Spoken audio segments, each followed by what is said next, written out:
أعوذ بالله من الشيطان الرجيم. بسم الله الرحمن الرحيم.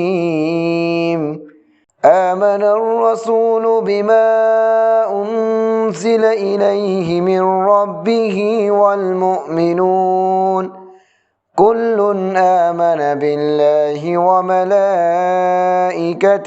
وكتبه ورسله لا نفرق بين أحد من رسله وقالوا سمعنا وأطعنا غفرانك ربنا وإليك المصير.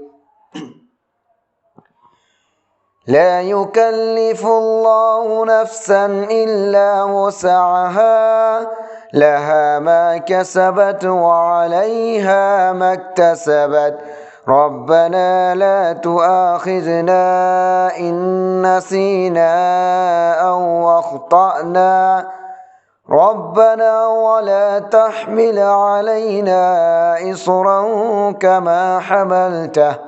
كما حملته على الذين من قبلنا ربنا ولا تحملنا ما لا طاقة لنا به واعف عنا واغفر لنا وارحمنا أنت مولانا فانصرنا على القوم الكافرين.